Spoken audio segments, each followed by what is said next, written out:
Fog computing क्या है? क्या ये क्लाउड कंप्यूटिंग से कुछ अलग है या सेम है? क्या इसका एज कंप्यूटिंग से कोई रिलेशन है? या कि फिर फॉग कंप्यूटिंग एज कंप्यूटिंग या क्लाउड कंप्यूटिंग को रिप्लेस कर देगा?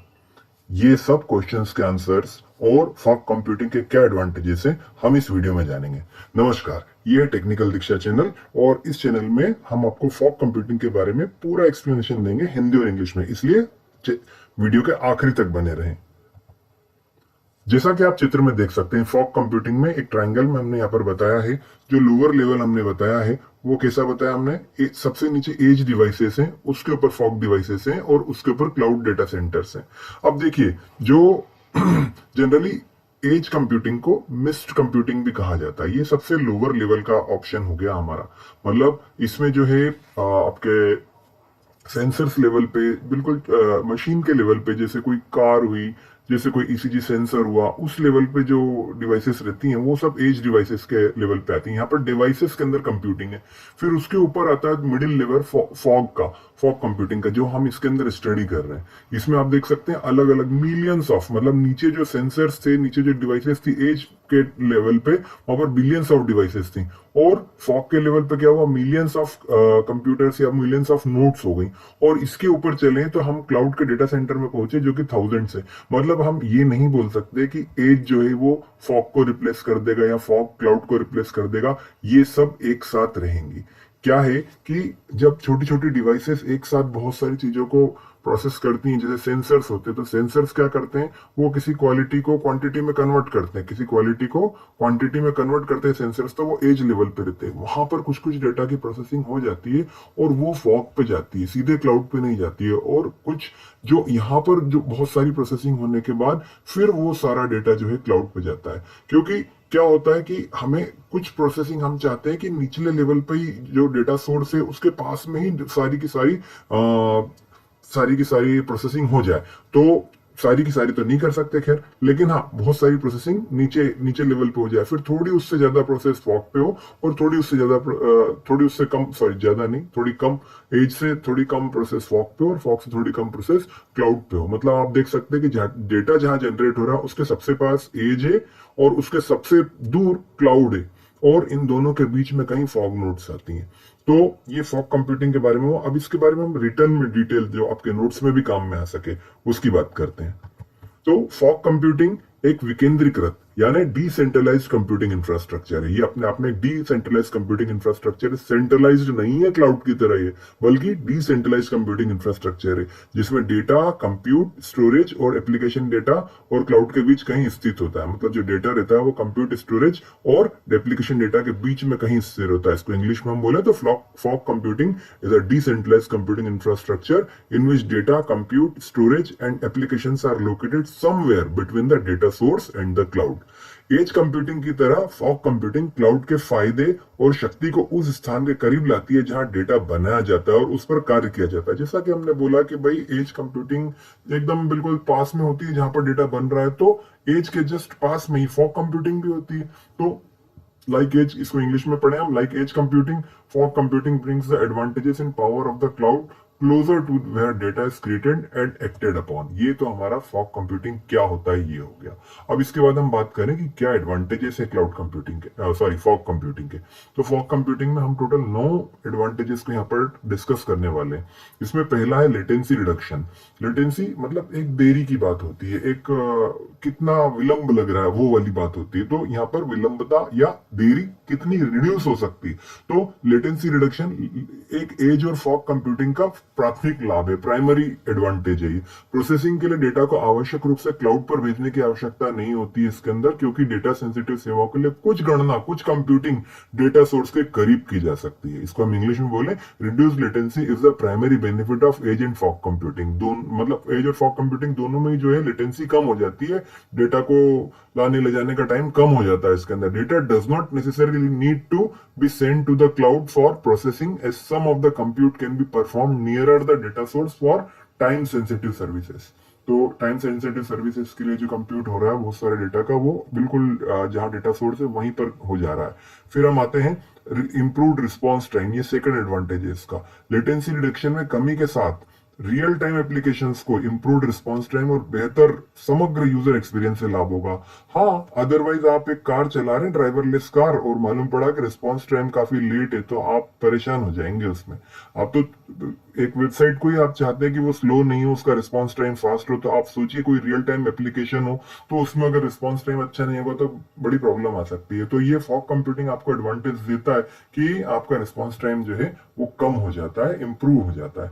तो इसको इंग्लिश में हम पढ़े, improve response time with a reduction in network latency, real time applications will benefit from improved response time and greater overall edge experience.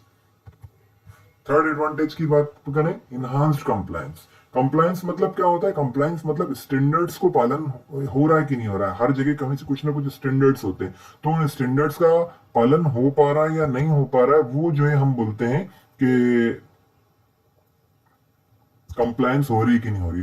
तो डेटा जो क्लाउड में जाने की वजह स्थानीय रूप से रह सकता है, विशिष्ट व्यवसाय क्षेत्रों के लिए कंप्लायंस बढ़ा सकता है। मतलब जहां डेटा क्लाउड में इतनी दूर जा रहा है, डेटा सेंटर पे जा रहा है, हो सकता है किसी दूसरे देश में जा रहा हो, तो ये वहां के बजाय जहां पर काम हो रहा है उसी क्षेत्र में अगर हो रहा है तो उसकी वजह से कंप्लायंस बढ़ सकता है। ये इसको इंग्लिश में हम पढ़ें, data that can reside locally rather than moving to the cloud can increase compliance for specific business sectors. और चौथा है इंक्रीज सिक्योरिटी। जैसे कंप्लायंस होता है वैसे ही कंप्लायंस के समान यदि विशिष्ट सेंसिटिव डेटा को प्रोसेसिंग के लिए क्लाउड पर जाने की आवश्यकता नहीं है तो उस डेटा की समग्र सुरक्षा बढ़ जाती है। बिल्कुल सही बात है। जब ये इतना बड़ा राउंड ट्रिप डिले लगाता है, जब इतना बड़ा राउंड ट्रिप लगाता है डेटा, मतलब वो एक सेंसर से निकल के गया, एकदम एंड यूजर से निकल के गया, और फिर वो जो है क्लाउड पे गया, बीच में फॉग को ट्रेवल करके गया, फिर वहां से आया नेटवर्क से डेटा, तो इतना सारा डेटा, सेंसिटिव डेटा है, उसको प्रोसेसिंग के लिए क्लाउड पे भेजेंगे तो कहीं ना कहीं तो सुरक्षा के लिए खतरा होता ही है। तो बीच में ही अगर हमने उसकी डिस्टेंस कम कर दी तो ये सुरक्षा बढ़ जाती है। इसको इंग्लिश में हम बोले increase security. Fourth point, similar to compliance, if specific sensitive data does not need to move to the cloud for processing, the overall security of that data will be increased. अब हम पांचवें point की तरफ आते हैं। पांचवा point है greater data privacy, यानी सेंसिटिव डेटा को स्थानीय रूप से प्रोसेस किया जा सकता है और इसीलिए अतिरिक्त एनालिटिक्स, क्योंकि बहुत सारा एनालिटिक्स आजकल किया जाता है, तो अतिरिक्त एनालिटिक्स के लिए उस डेटा का केवल एक सबसेट क्लाउड पर भेजा जाता है, पूरा की पूरा डेटा नहीं भेजा जाता, कुछ एक सबसेट भेजा जाता है ना। तो इसको इंग्लिश में पढ़े हम, greater data privacy, sensitive data can be processed locally and just a subset of that data send to the cloud for additional analytics. छठा है रिड्यूस्ड कॉस्ट ऑफ बैंडविड्थ, क्योंकि हम तो बहुत सारा डेटा तो भेज ही नहीं रहे, सबके सब डेटा तो भेज ही नहीं रहे, तो कहीं ना कहीं हमारा जो डेटा जो क्लाउड में भेजे बिना ही लोकली प्रोसेस किया जा रहा है, तो नेटवर्क बैंडविड्थ की आवश्यकता भी कम होगी और लाइव डेटा जनरेट करने वाले आईओटी उपकरणों की लगातार बढ़ती संख्या के साथ ये बैंडविड्थ बचत काफी हो सकती है। मतलब क्योंकि आजकल जितना भी डेटा जनरेट हो रहा है जनरली आईओटी डिवाइसेस ही जनरेट कर रही हैं, बहुत बहुत सारा डेटा जनरेट कर रही है, तो वो अगर वहीं प्रोसेस हो जाता है तो कहीं ना कहीं नेटवर्क कंजेशन को भी हम रोक पाते हैं, कहीं ना कहीं हम कॉस्ट ऑफ बैंडविड्थ को भी सेव कर पाते हैं। इसको हम इंग्लिश में पढ़ें तो 6 नंबर का point, reduced cost of bandwidth because certain data can be processed locally without being sent to the cloud, less network bandwidth will be required. With the ever increasing numbers of IoT devices, all generating live data, this bandwidth saving could be considerable.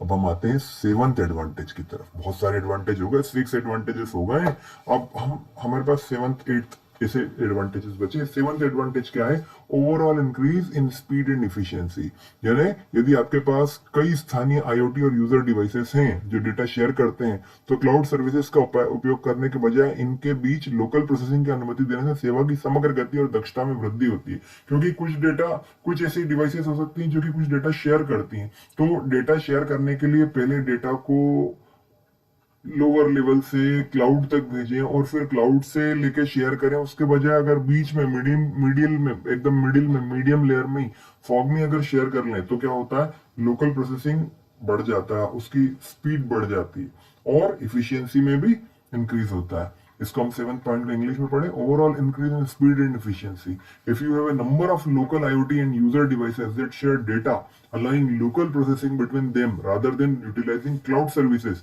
will increase the overall speed and efficiency of the service.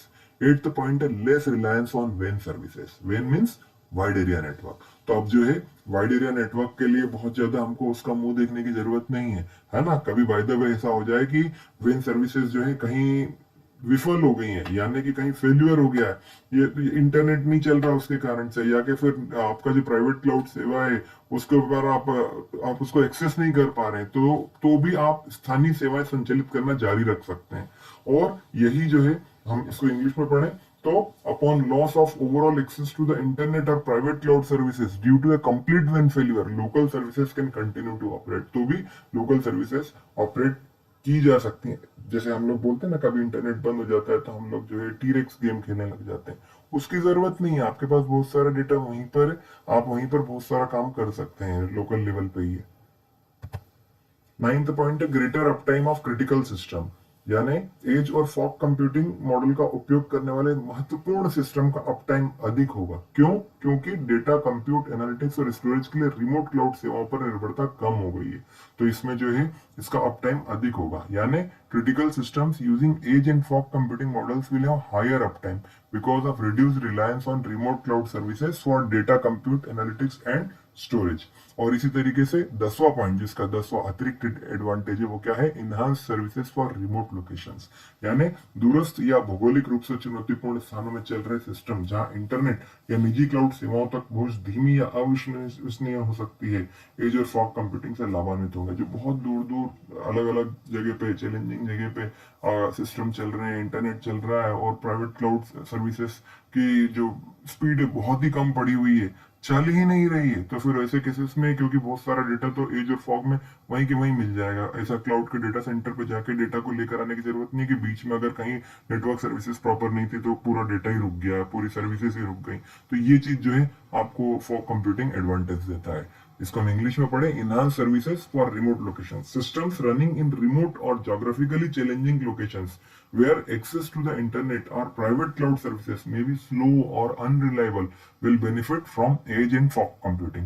ये हमने आपको हिंदी और English दोनों में उपलब्ध कराया ताकि आप इसके नोट्स चाहे तो इसका आप स्क्रीनशॉट लेके इसका यूज कर सकते हैं। कई जो हमारे स्टूडेंट्स हैं वो हिंदी मीडियम को ज्यादा अच्छे तरीके से समझते हैं, लेकिन हिंदी भी एकदम कभी कभी बहुत कठिन हो जाती है, तो हमने क्या करा है कि इसके अंदर हिंदी और इंग्लिश शब्दों का एक इस तरीके से मिक्स रखा है कि आप इसको आसानी से समझ सकें और इसको लिख सकें। ये आपका टेक्निकल दीक्षा चैनल है, आप कृपा करके इस चैनल को सब्सक्राइब करें, शेयर करें, लाइक करें, और हो सके तो बेल आइकॉन को भी दबा दें ताकि आप नए नए वीडियो जब भी आते हैं तो आपको नोटिफिकेशन के फॉर्म में आपको पता पड़ जाया करे। Thank you.